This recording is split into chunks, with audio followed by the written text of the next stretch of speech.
Well, I am in Major County, Oklahoma, where what was once the area that was called Dane, Oklahoma. And with the help of a man named Vance Dow, I have located the Baker family farm, where my ancestress Sarah Jane Baker and several of her children lived for several years.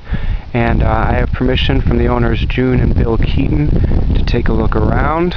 Obviously the house is no longer here, but you can get a pretty good taste of typical Oklahoma. We got our giant fire ant hill, which is pretty fun, and got plenty of wasps and locusts and grasshoppers all over the place. Gonna be on the lookout for some snakes. But according to Mr. Dow, who went to church with Walter Baker, who they called Humpy, he had a very large hump in his back and was a small man, but a very nice man. And Mr. Dow went to church with him, and at the Midway Church, and Mr. Dow's father was one of the founders of the church. It's Assembly of God Church, a couple miles that way. And got some more fire ants. They're everywhere. And according to him, this general vicinity right here on the corner is where the Baker house stood. He's not certain if it could have been a little bit further down on the hill, or it could have been right here where we're standing. I'm seeing bits of cement here and there, and so I'm not sure if those are remnants of what was once the house. We got a cat here, and I doubt that was their cat, but you know, there is a cat here. And so it's cool to be walking where the house once stood. Keaton said that they believe they were told that there was once a cellar in the vicinity, and they've never been able to find any sort of cellar.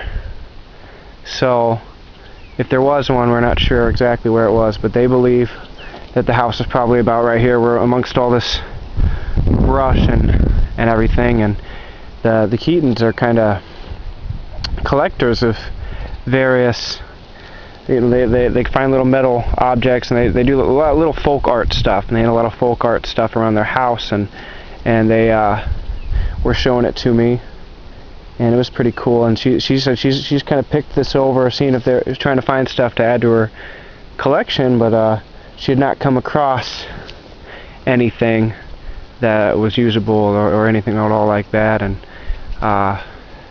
let's see, they bought the property from a Thompson, who bought it from I think they said a Smith, or they said some of them about someone named Drake. I think it was Drake Thompson, but that's who would have lived here pretty immediately after the Bakers did. So if there was anything worth picking up, they probably already got it.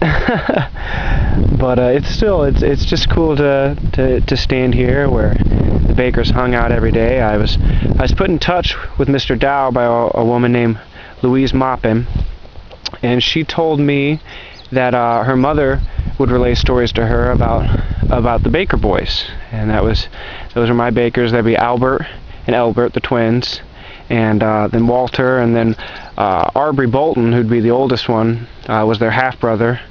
And I assume at one point or another it did include Cleveland before he left for California. So, but yeah, she said that her mother was born in the 20s, and as a young girl, her mother had distinct memories of the Baker boys coming to visit her parents. Her parents were John Evans, and I can't remember John's wife's name right now, but Mr. Evans, I guess, made moonshine, and she's not sure if that's why the Baker boys came to visit, but there's always a chance. And so there are some people around, I guess, that still remember the Baker boys, and I thought it was cool to get to meet someone like that, and I met her at the library, and it was just kind of a happy coincidence that she knew of the Baker boys, and that she knew someone else that happened to know Walter, or he kept calling him Humpy Baker. And so it's cool to be here. I'm glad that I found this place, and I'm going to drive down the road a little bit and see if I can find the river.